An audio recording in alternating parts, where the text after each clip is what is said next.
दोन्ही बैठका घेऊ. लक्षवेधी क्रमांक 1. लक्षवेधी क्रमांक 1.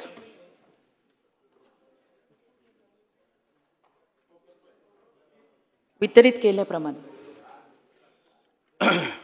अध्यक्ष महोदय, कोकणातला पावसाळा आणि विद्युत यंत्रणा यांचं एक वेगळं नातं झालं असं समजण्यामध्ये काय हरकत नाही. काय झालंय, मी उत्तरामध्ये या लक्षवेधीच्या जे उत्तर आहे ते रुटीन उत्तर आहे.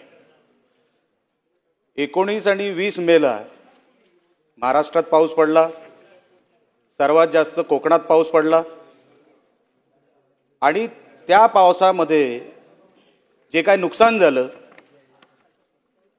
त्या नुकसानीचे पंचनामे मी उत्तरामध्ये शोधतोय. तर अध्यक्ष महोदय, उत्तरामध्ये फक्त जिल्ह्यामध्ये मी विचारलेल्या लक्षवेधी सूचनेमध्ये फक्त एकाच ठिकाणाचा उल्लेख आहे.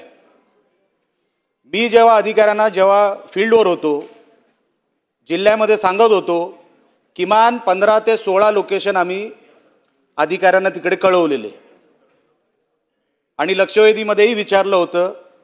त्याचं काय झालं तर लक्षवेधीमध्ये एकाच ठिकाणाची तिकडे उल्लेख केलेला आहे.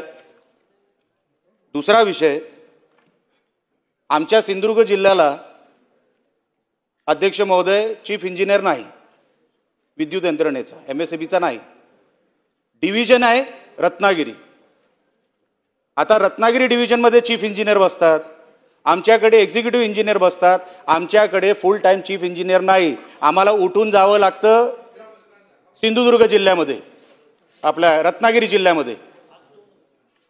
आम्हाला उत्तरं जर घ्यायची असतात तर आम्हाला 100-150 किलोमीटर लांब जावं लागतं.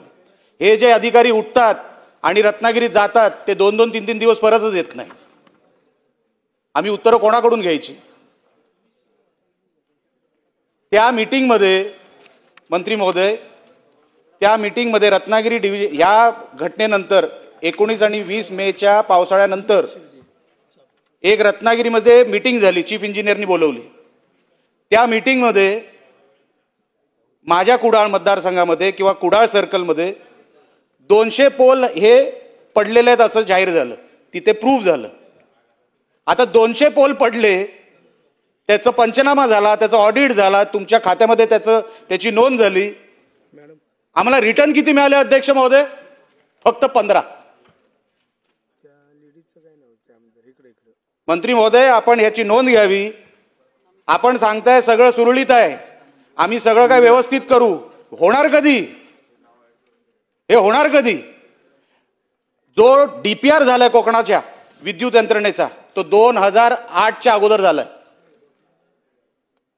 आता DPRच आमच्या इतक्या वर्षा अगोदरचा झालाय. रिपेअर अँड मेंटेनन्स मध्ये आम्हाला किरकोळ पैसे मिळतात. रिपेअर अँड मेंटेनन्स मध्ये आम्हाला जे पैसे मिळतात अध्यक्ष महोदय ते एवढे किरकोळ आम्हाला पैसे मिळतात की त्याच्यातून रिपेअर अँड मेंटेनन्सच होणार नाही. आत्ताच्या ह्या पावसामध्ये मी माझ्या मतदारसंघामध्ये फील्डवर गेलो मंत्री महोदय, मी एक मीटर बॉक्स उघडायला लावला, त्या मीटर बॉक्समध्ये मेलेला साप सापडला. आता मेलेला साप सापडला म्हणजे तो मीटर बॉक्स कधी उघडला असेल, त्याची दुरुस्ती कधी झाली असेल. आणि मग तुम्ही सांगताय आम्ही सायक्लोन रिस्क आम्ही हे देतोय, स्कीम देतोय. त्याची मीटिंगच झाली 2008ला, त्याचे पैसे अस्तित्वात आले 2018-19ला. म्हणजे 10 वर्ष सायक्लोन रिस्क मॅनेजमेंट शून्य. मग आला RDSSचा विषय, रिव्हॅम्प डिस्ट्रीब्युशन सिस्टम. आता रिव्हॅम्प डिस्ट्रीब्युशन सिस्टम मध्ये त्याच्यामध्ये 2 सब स्कीम चालतात. एका स्कीम मध्ये मंत्री महोदय पैसे जे वापरण्यात आले ते फक्त 10% आहेत अजूनपर्यंत. तुम्हाला 2026 मध्ये ती स्कीम संपवायची आहे. कशी संपवणार आहात आपण एका वर्षामध्ये? जे 10 वर्षात झालं नाही ते तुम्ही एका वर्षात कसं संपवणार आहे? कामगार साहेब, मागच्या वर्षी अध्यक्ष महोदय हे सगळे आमच्या जिल्ह्यामध्ये 90% कंत्राटी कामगार आहेत. कंत्राटी कामगार असल्यामुळे त्यांना सगळ्या गोष्टींची माहिती नसते. वादळ येतो, अतिवृष्टी येते, पाऊस येतो, जेव्हा डिपार्टमेंट सांगतं त्या कंत्राटी कामगाराला आता तू पोलवर चढ, तो पोलवर चढतो.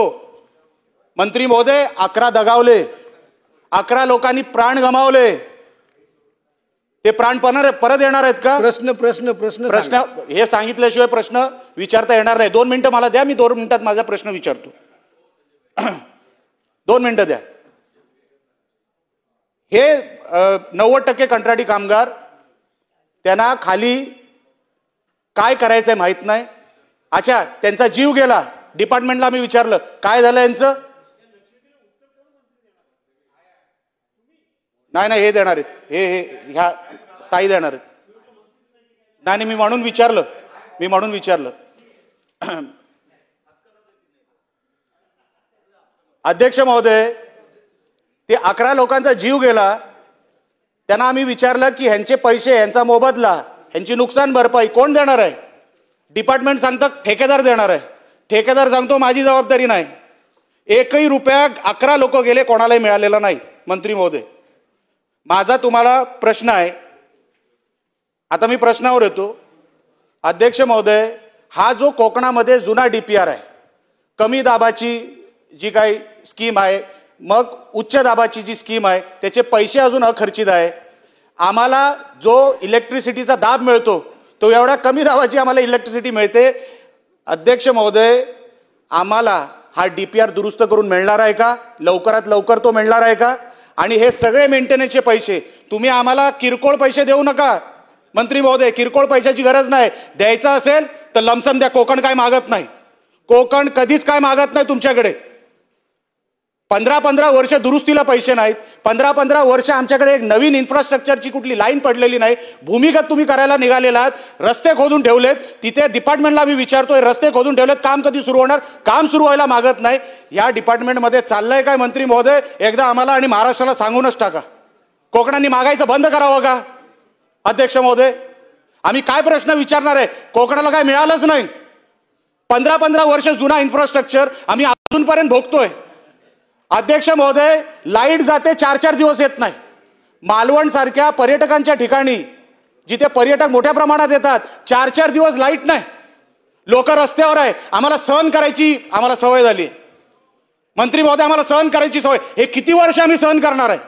आणि म्हणून अध्यक्ष महोदय, मला मंत्री महोदयांना आपल्या माध्यमातून जे काही प्रश्न विचारायचे आहेत, ह्याच्यामध्ये तुम्ही आम्हाला उपाय काय काढून देणार? आमचा DPR कसा काढणार? आणि जेवढे तुम्ही सगळे स्कीम चालवताय त्या स्कीमचे पैसे आम्हाला किती मिळणार? किरकोळ पैसे नको. आम्हाला द्यायचं असेल तर भरीव द्या. किरकोळ पैसे आम्हाला मान्य नाहीत. ह्याच्यावरती मंत्री महोदय आपण उत्तर द्यावं.